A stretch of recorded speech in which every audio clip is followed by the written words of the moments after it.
Apa yang tidak pragmatis sekarang?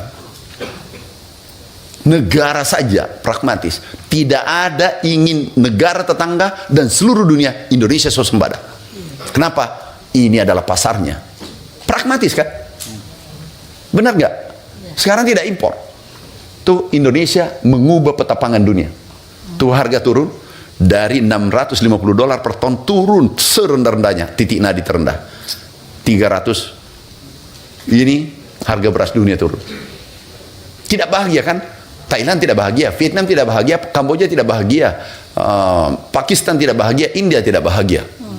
Kenapa? Indonesia menyetop impor mendadak. Dan presiden kita bangga, aku dampingi beliau. Kamboja ketemu, kemudian Thailand, Vietnam, bisa nggak? Dikit saja. Dia minta, aku dengar langsung 250.000 ton. Aku ditanya Bapak Presiden, Pak Mentan, kasihan tuh. Dia mau minta-minta. Setelah bergeser Pak Presiden izin, 1 liter pun itu kehormatan bangsa. 1 liter saja masuk, itu terganggu secara politik di Indonesia. Aku bukan orang politik. Langsung. Dia bilang, kalau begitu, kamu jangan hadir ya. Kalau pertemuan, oh iya siap Pak. Aku menghindar. Sekarang tidak impor. Satu-satu kita selesaikan.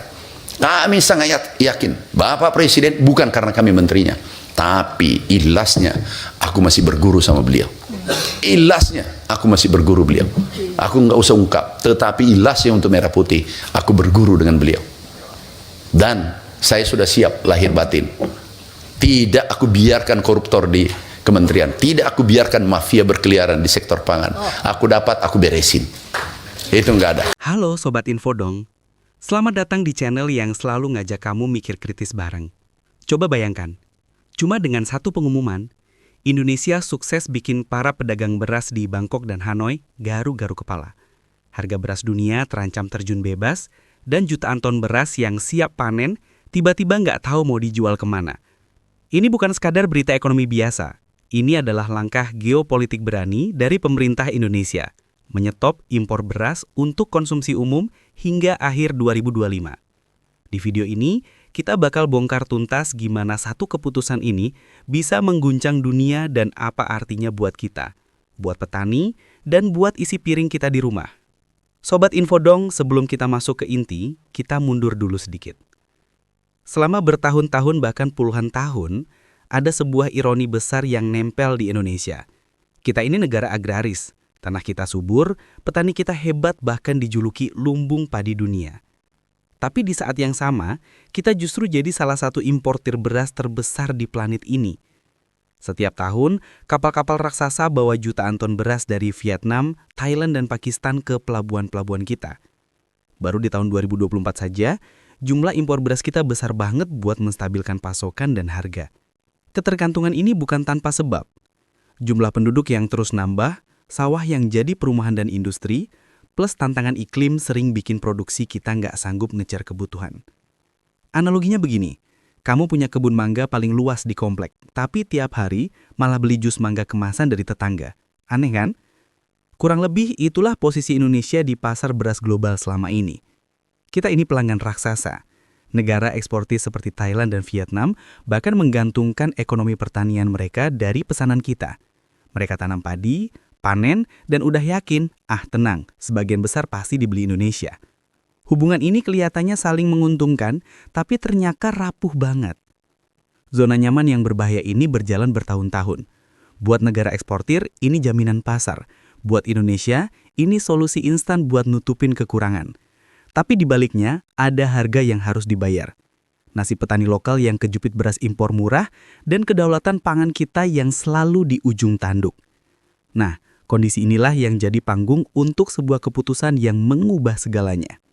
Terus, di tengah situasi yang kayaknya udah pasrah aja begini, tiba-tiba ada gebrakan. Pemerintah Indonesia lewat Menteri Pertanian Andi Amran Sulaiman dengan lantang mengumumkan kebijakan yang bikin pasar syok. Indonesia akan menyetop impor beras untuk kebutuhan konsumsi umum hingga akhir tahun 2025. Penting untuk dicatat, yang dihentikan adalah impor beras untuk konsumsi masyarakat umum. Impor untuk kebutuhan khusus seperti untuk hotel dan restoran masih diizinkan dalam jumlah terbatas. Tapi, pengumuman utamanya bukan sekadar wacana. Ini keputusan final yang datanya kuat. Insya Allah tidak ada impor karena stok kita banyak. Tegas Mentan Amran Sulaiman. Pernyataan singkat tapi padat ini jadi sinyal keras buat semua negara pengekspor beras. Pesannya jelas, keran impor ditutup rapat. Berita ini langsung menyebar kayak api di pasar komoditas global. Para analis dan pedagang di Thailand dan Vietnam yang tadinya anggap Indonesia pembeli setia, sekarang harus nelan pil pahit. Pelanggan terbesar mereka yang selalu siap menyerap hasil panen tiba-tiba lenyap dari daftar. Keputusan ini bukan hasil kerja semalam. Ini adalah puncak dari strategi dan kerja keras di dalam negeri. Pemerintah mengklaim ini adalah buah dari program kedaulatan pangan yang mulai kelihatan hasilnya. Ini bukan lagi slogan politik, tapi realitas baru yang didukung angka produksi dan stok yang memecahkan rekor. Titik baliknya telah tiba. Era Indonesia sebagai importir beras raksasa akan segera berakhir dan babak baru sebagai negara berdaulat pangan dimulai. Pertanyaannya, apa dampak langsung dari gempa di pasar beras ini? Keputusan Indonesia untuk menutup keran impor langsung menciptakan gelombang kejut di pasar beras global. Efek dominonya terasa cepat, terutama di negara-negara yang ekonominya bergantung pada ekspor beras ke Indonesia. Coba kita lihat Thailand dan Vietnam.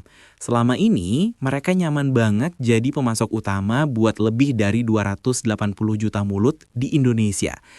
Sekarang, coba bayangkan kamu seorang petani di Delta Mekong, Vietnam. Bertahun-tahun kamu tanam padi dengan tenang karena tahu ada pembeli raksasa yang bakal borong hasil panenmu. Tiba-tiba, si pembeli bilang, "Makasih ya, tahun depan kami nggak beli lagi." Panik? Pasti. Laporan dari berbagai sumber menyebut ekspor beras Thailand dan Vietnam menghadapi tekanan berat. Jutaan ton beras yang tadinya sudah pasti dikirim ke Indonesia, kini jadi surplus, numpuk di gudang tanpa pembeli. Kelebihan pasokan atau oversupply ini otomatis bikin harga anjlok. Data dari Badan Pangan Nasional NFA menunjukkan tren penurunan harga yang signifikan setelah pengumuman Indonesia. Jika pada Januari 2024 harga beras global masih di kisaran 622 hingga 655 dolar AS per metrik ton, angka itu mulai merosot tajam. Beberapa laporan bahkan menyebut harga sempat mendekati 400 dolar AS per metrik ton. Sebuah pukulan telak bagi eksportir. Pejabat Indonesia bahkan menyatakan bahwa hilangnya permintaan dari Indonesia menjadi salah satu faktor utama jatuhnya harga beras global. Saat pelanggan terbesar menghilang, para penjual terpaksa banting harga untuk rebutan pasar yang tersisa. Thailand kini menghadapi tantangan serius. Mereka harus berjuang mencari pasar baru di Timur Tengah dan Afrika yang permintaannya jelas tak sebesar Indonesia. Vietnam juga dalam posisi sulit, mencoba mengalihkan ekspor ke Filipina dan negara lain, tapi pasar-pasar itu belum cukup buat menyerap semua surplus mereka.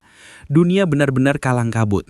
Satu keputusan dari Jakarta sukses menciptakan tsunami ekonomi di mangkup nasi Asia. Tapi, di tengah kekacauan global ini, muncul pertanyaan paling penting.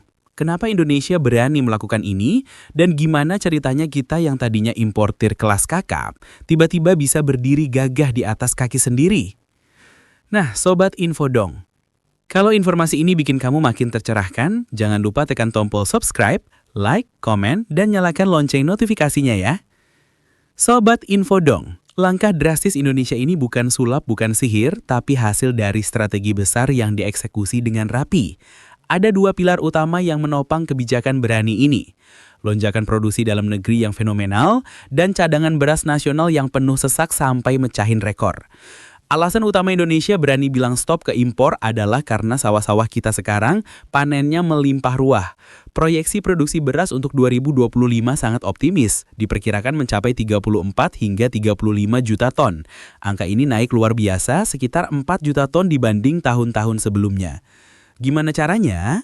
Menurut Menteri Pertanian Andi Amran Sulaiman, ini adalah buah dari kebijakan pemerintah yang pro petani.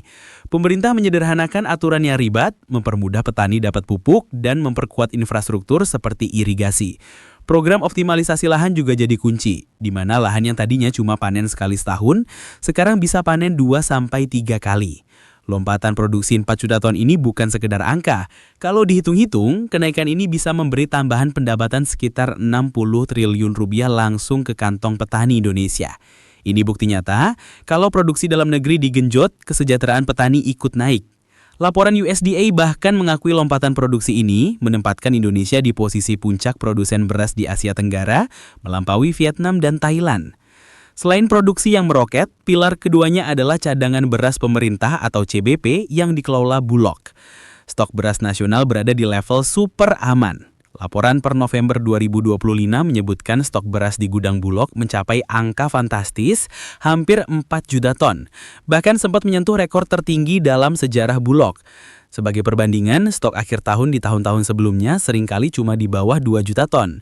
Stok melimpah ini berfungsi sebagai bantalan pengaman. Ini yang bikin pemerintah pede bahwa kebutuhan nasional bakal cukup tanpa perlu impor.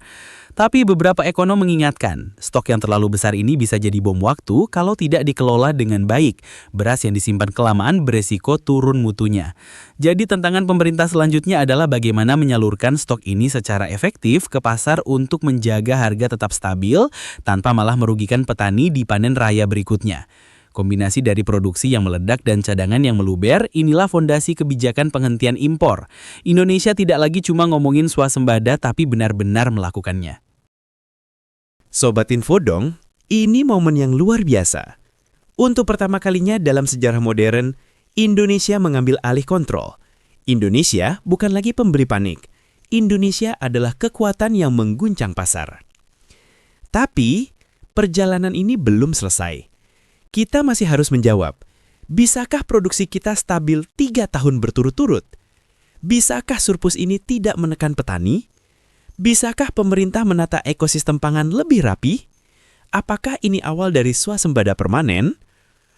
Inilah pertanyaan-pertanyaan besar yang akan menentukan masa depan pangan kita. Sekarang, giliran kamu, Sobat Infodong. Apa kamu optimis dengan langkah ini? Atau kamu khawatir ada resiko yang sedang menunggu? Tulis pendapatmu di kolom komentar. Kita diskusi bareng seperti biasa. Jangan lupa like, share, dan subscribe biar nggak ketinggalan pembahasan menarik lainnya. Karena di Infodong, kita nggak cuma kasih info, tapi ngajak kamu mikir kritis bareng.